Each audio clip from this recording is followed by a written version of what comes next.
Hola, ¿qué tal? Muy buenas noches, queridos amigos, queridas amigas. Bienvenidos sean a su canal La Sinfonía del Pensamiento. El día de hoy, queridos amigos, tenemos el gusto de presentar a una filósofa española, nacida en Málaga, a la filósofa María Zambrano. Hace ya algún tiempo habíamos prometido este video y el día de hoy por fin se da la oportunidad de que podamos conocer el pensamiento de una filósofa y también, desde luego, poder introducirnos en el poderío de su pensamiento. Así que, queridos amigos, el día de hoy vamos a abrir el abanico de posibilidades, esperando que este contenido sea de su enorme agrado. Estamos detrás de la belleza, estamos en busca de la nobleza, estamos tratando de reactivar el pensamiento filosófico, filosofía espiritual, filosofía que educa la voluntad, el corazón, la mente, filosofía al alcance de todos y de todas. Antes de comenzar, queridos amigos, vamos a leer algunos datos de la ficha técnica de María Zambrano. Y bueno, para ello comencemos con este primer dato biográfico. María Zambrano Alarcón, 1904-1991. Fue una poeta, filósofa y ensayista española. Vivió la mayor parte de su vida en el exilio, tanto en México, en Cuba, en Puerto Rico y sobre todo en Roma. Su extensa obra fue reconocida tardíamente con el Premio Príncipe de Asturias, el cual obtuvo en 1981, y con el Premio Cervantes, que obtuvo en 1988.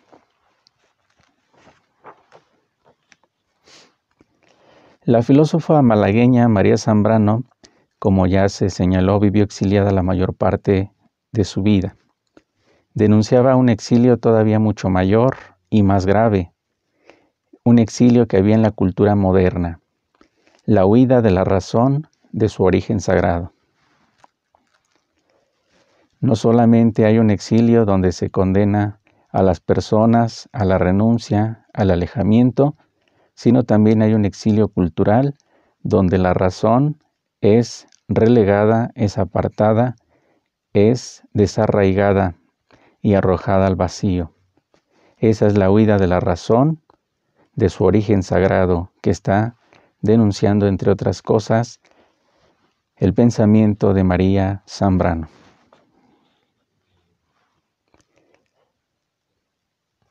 También es importante tomar en cuenta estos primeros aspectos de su pensamiento. La primera consecuencia del desgarramiento es el olvido del origen.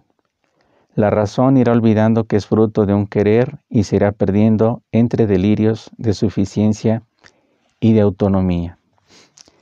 María Zambrano está en esa línea de autores y de autoras que están tratando de combatir el pensamiento radical, el pensamiento lógico radical, es decir, el pensamiento que solamente concibe a la razón como fría y como calculadora.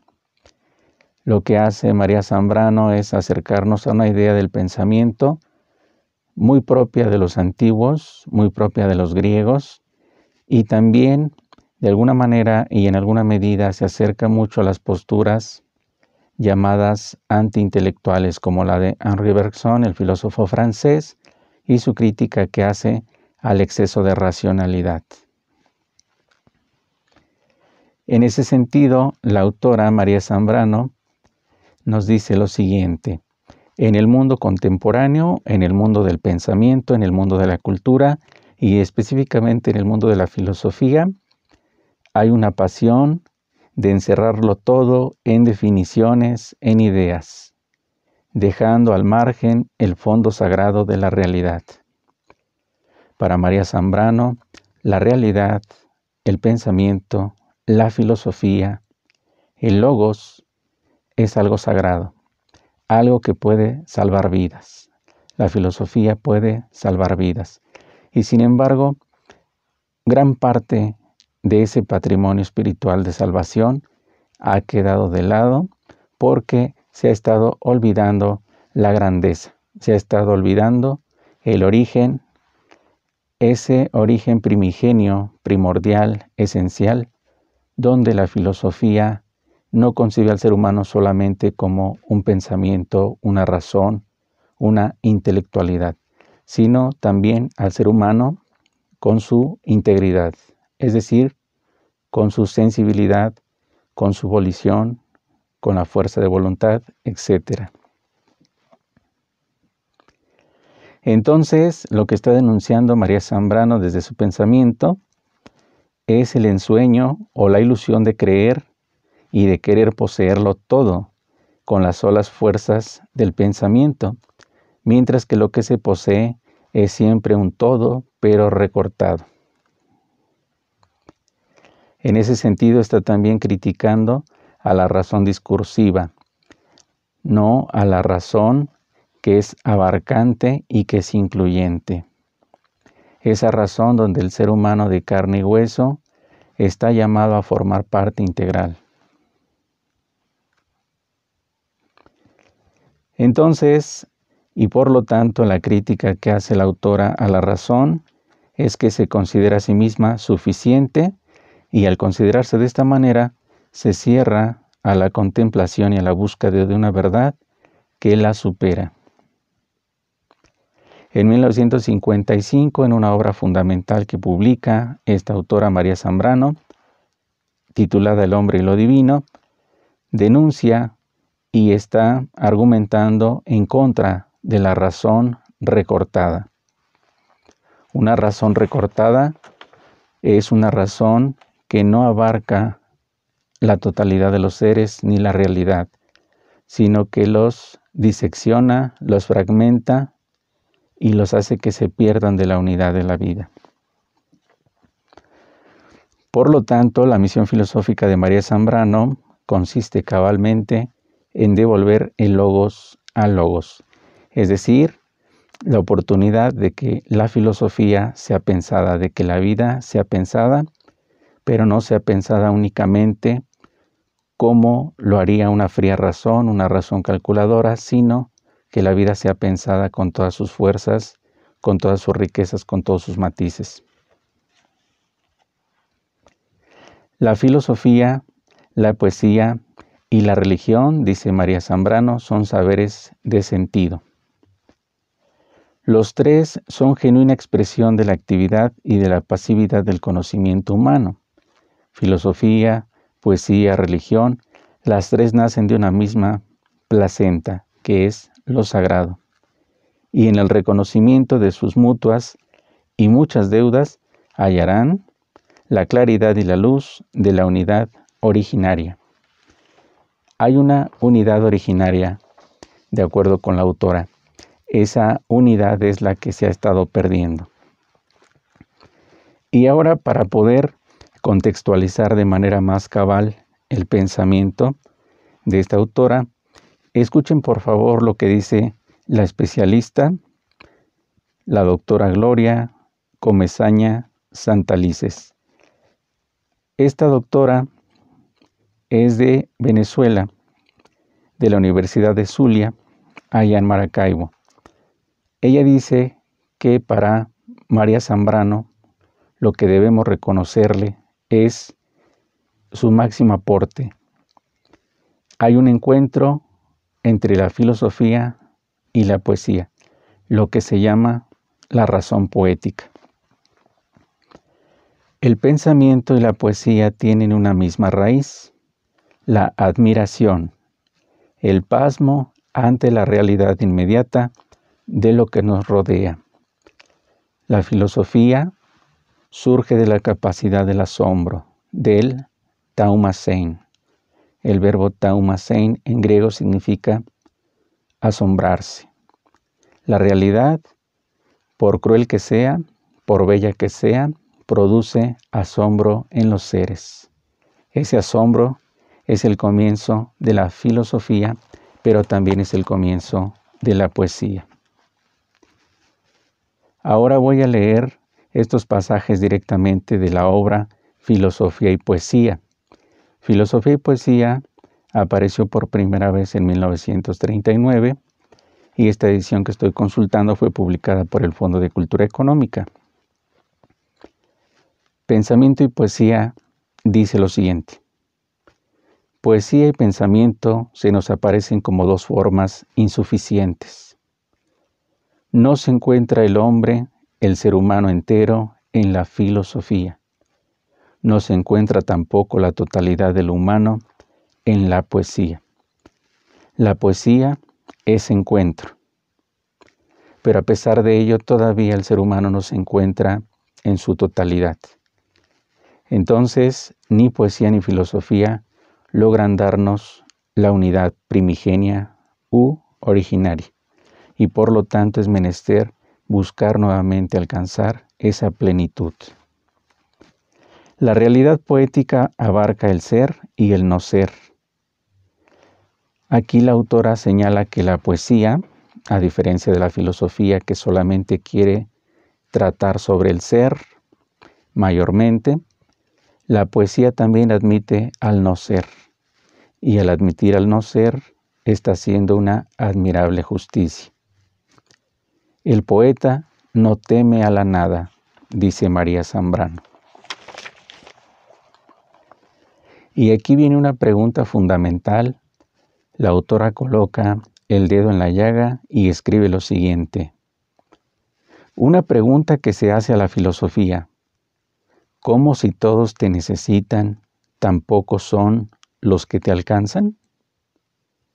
¿Cómo si todos te necesitan, tampoco son los que pueden alcanzarte? El poeta y el filósofo aspiran a la unidad, solo que la unidad del poeta es más elástica, más abarcante, menos inflexible. Dice la autora, de Grecia nos viene la luz. Todo lo que en ella acontece se presenta con una claridad deslumbradora. Una claridad deslumbradora. Nuevamente son los griegos y la fascinación por la belleza, la fascinación y el encanto y el hechizo por la inspiración de crear. Nuevamente son los griegos. El ser humano no es tan siquiera una criatura incompleta, sino simplemente encubierta, envuelta en los velos del olvido. El ser humano no es ni siquiera una criatura incompleta, sino simplemente una criatura encubierta, envuelta en los velos del olvido. Aquí la autora María Zambrano comienza a llenarse de poesía, comienza a llenarse de inspiración. Partió desde la intelectualidad de la filosofía y poco a poco va llegando a esas cimas donde se produce el asombro y el contacto con la belleza, con la grandeza. Gracias a la filosofía no es necesario salir de este mundo para ser en plenitud. Gracias a la filosofía no es necesario salir de este mundo para ser en plenitud. En Grecia, el optimismo, la esperanza, se abrió paso por la vida del pensamiento. Razón y esperanza iban entonces juntas.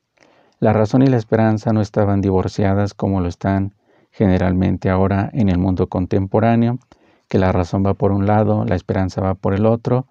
No. En ese entonces, en la unidad primigenia, razón y esperanza estaban juntos. Razón y corazón no estaban bifurcados, no estaban divididos. Estaban yendo hacia el mismo horizonte, el horizonte del sentido. La poesía trabaja con la palabra, ciertamente, pero es una palabra puesta al servicio de la embriaguez. En los tiempos modernos, la desolación ha venido de la filosofía y ahora el consuelo se produce desde la poesía. Es decir, dice María Zambrano, la filosofía tenía un lugar, tenía un consuelo para el ser humano y sin embargo poco a poco se fue relegando hasta que se perdió de vista en el horizonte del pensamiento. Y el único pensamiento que brotó fue el pensamiento poético. Por eso dice la autora, en los tiempos modernos, la desolación ha venido de la filosofía y el consuelo de la poesía. La vida maravillosa, no puede ser salvada, camina hacia la muerte. Mientras no logremos restablecer nuestro diálogo con el Logos, mientras sigamos, como decía también el filósofo alemán Martin Heidegger, olvidando la presencia del ser, mientras no nos replanteemos la pregunta que interroga por el sentido del ser, entonces va a ocurrir lo que dice María Zambrano. La vida maravillosa no puede ser salvada y camina hacia la muerte. La belleza, dice ahora la autora, siguiendo a Platón, nos atrae más que la sabiduría, porque la belleza es visible. La vista percibe la belleza que brilla, mas no puede percibir la sabiduría. El poeta está poseído por la hermosura que brilla y sabe, es lo único que no puede olvidar, que tendrá que dejar de verla, de gozar de su brillo. El poeta está poseído, embriagado, embebido por la hermosura que brilla y sabe, es lo único que no puede olvidar, que tendrá que dejar de ver esa belleza, de gozar el brillo y al resplandor de la belleza. Con relación a la pintura, se dice que la pintura es el arte de crear fantasmas de fantasmas, es decir, crear una apariencia de otra apariencia. Y en ese sentido ocurre lo siguiente. Si bien es cierto que hay la realidad y que hay la apariencia, que el filósofo está buscando constantemente la realidad, el poeta busca tanto la realidad como la apariencia y muchas veces en la apariencia se complace mucho más el poeta. Por eso es terrible, dice la autora, cuando el filósofo quiere exorcizar a los seres humanos de sus fantasmas, porque los fantasmas están adheridos a las entrañas del ser humano. El poeta no quiere exorcizar al ser humano, sino que le deja con su amor por las apariencias. Y ahora la autora María Zambrano cita a Anacreonte y dice lo siguiente, está Anacreonte hablándole a un pintor hábil, pintor famoso, rey de este arte que florece en Rodas, pinta según voy a trazarte la imagen de mi amada ausente. La amada ausente porque ya murió, y Anacreonte quiere recuperarla, aunque sea en forma de apariencia. Representa, dice Anacreonte, su blanda y negra cabellera, y si es posible, hasta que exhale sus perfumes. Representa sus cabellos lucientes con la púrpura cayendo de su frente de marfil, a lo largo de sus mejillas son rosadas. Y dice María Zambrano, ¿cómo convencer al amante de la irrealidad del fantasma de la belleza amada? De su muerte no es preciso convencerle, pues que ya la llora. Pero que algo muera no quiere decir que sea por ello irreal. Que algo muera no quiere decir que sea por ello irreal. Y ahora, en uno de los puntos de mayor fuerza poética, de mayor profundidad, según me parece, María Zambrano dice lo siguiente. El filósofo desdeña las apariencias porque sabe que son perecederas. El poeta también lo sabe y por eso se aferra a ellas. Por eso las llora antes de que pasen. Las llora mientras las tiene, porque las está sintiendo irse en la misma posesión. Los ojos de la amada van velando imperceptiblemente su brillo. y son por eso más amados, más irrenunciables. De esta melancolía funeraria de las hermosas apariencias, el filósofo se salva por el camino de la razón. La razón es realmente la esperanza, pero a costa de cuánta renuncia. La razón es realmente la esperanza, pero a costa de cuánta renuncia. El poeta no renuncia. Nadie le convencerá de que renuncie. Nadie le consolará de ver irse el día que pasa, ni le persuadirá para que acepte la conversión en ceniza de los ojos amados. La desaparición de la niebla del tiempo, del fantasma querido, nadie le convencerá al poeta. Nadie ni nada. Lo más irrenunciable para la poesía es el dolor y el sentimiento. Por eso la poesía mantiene la memoria de nuestras desgracias, nos hace simpatizar con aquello que nos hemos prohibido, con todo lo que hemos arrojado de nuestra alma, con las posesiones de cuya tiranía nos había liberado la razón. ¿Qué les parece, queridos amigos? Estamos leyendo a María Zambrano, esta obra de 1939, donde la filosofía y la poesía convergen. El poeta tiene lo que no ha buscado, más que poseer, se siente poseído.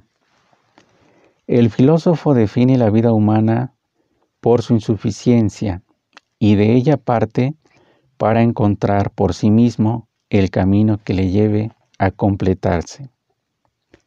La filosofía es incompatible con el hecho de recibir nada por donación, por gracia, puesto que todo lo quiere pensar, todo lo quiere analizar, todo lo quiere meditar y reflexionar.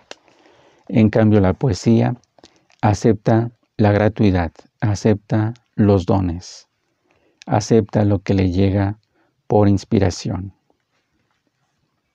Entonces, si el poeta no renuncia, el poeta quizá querría descansar, dice María Zambrano, pero prosigue, como prosigue la cigarra, su canto interminable.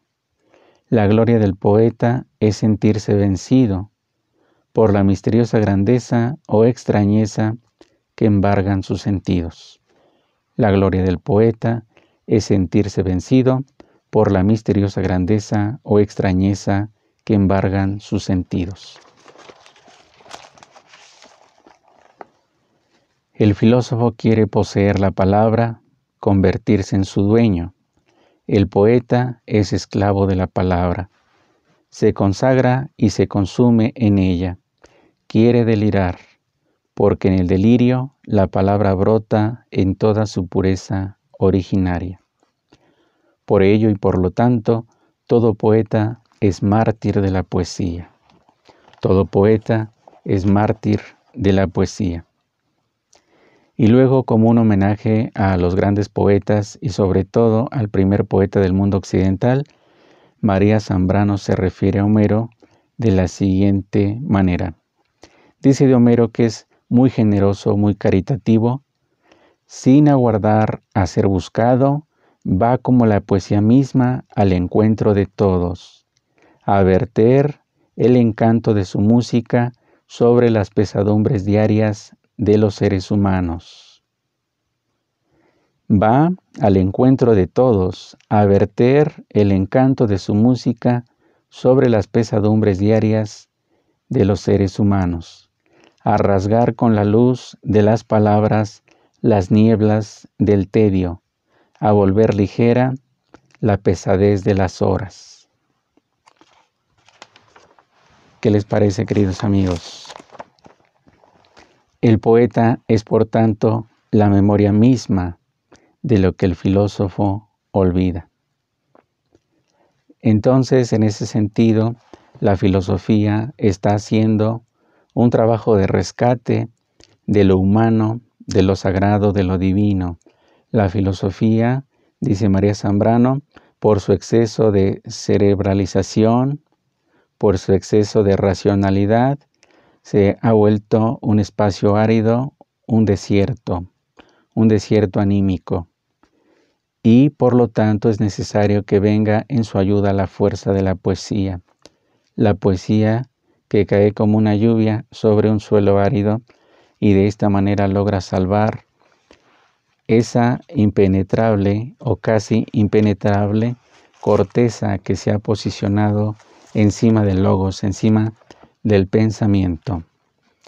Esto es, queridos amigos, lo que dice la autora María Zambrano en 1939 desde Filosofía y Poesía. He estado leyendo algunos puntos, algunos pasajes, alguna selección de líneas, donde en el capítulo 1 y en el capítulo 2, esta autora se ha manifestado de esta manera. Hay también en estos capítulos una lucha constante y también al mismo tiempo un diálogo permanente con el filósofo Platón. La autora señala que Platón ha rechazado la poesía expresamente en sus diálogos y lo ha hecho precisamente porque la filosofía busca la verdad, mientras que la poesía no necesariamente busca la verdad, sino que puede también echar mano de la apariencia y por lo tanto de la utopía y también de la fantasía. Pero como la misma autora nos dice, la utopía se manifiesta como algo irrenunciable, como un cielo que no puede ser arrojado al vacío, sino que quiere ser recuperado. En ese sentido, queridos amigos, esta es la propuesta de la autora en Filosofía y Poesía, en estos 2 primeros capítulos de esta obra. Y como lo pueden escuchar, la autora comienza de manera argumentada, empieza poco a poco a subir hasta las montañas de la inspiración poética y entonces se vuelve una con la energía del poeta. La poesía está entonces llegando hasta aquellas regiones del ser donde se habían quedado ocultos los tesoros del pensar y del sentir del ser humano. Es menester entonces hacer un esfuerzo para que la razón poética sea recuperada. La autora pretende que volvamos a la unidad originaria a través de la fusión de poesía y filosofía. Si logramos esa unidad, la vida seguramente será más placentera, más íntegra, más auténtica. No estaremos viviendo en el desacuerdo, en la disputa, sino que estaremos yendo hacia un camino de encuentro, un camino de reconciliación. Entonces, queridos amigos, ahí está la propuesta. Hemos abierto el abanico de posibilidades, esperando que haya sido de su agrado este material que hemos compartido con ustedes.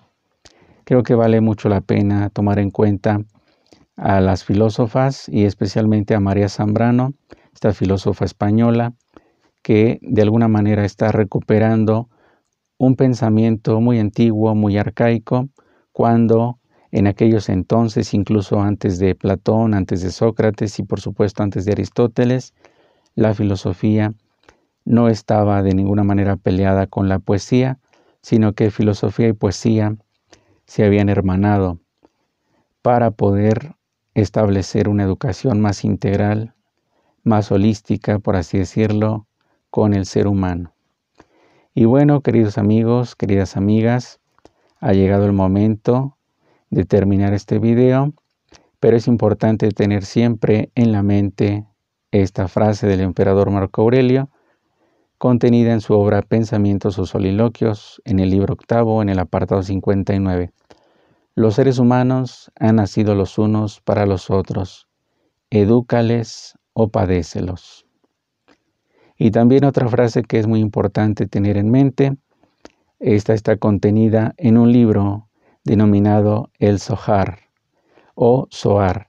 Es un libro del Medio Oriente, un libro sumamente valioso, una obra clásica de los pensadores religiosos, de los pensadores místicos de aquellos años, de aquellas fuerzas clásicas que no pierden vigencia. Si has de visitar un lugar donde no haya seres humanos, conviértete tú entonces en un ser humano. Si vas a un lugar donde no haya seres humanos, entonces tú conviértete en un ser humano. Esta es la sabiduría del Zohar. Muy buenas noches, queridos amigos y amigas.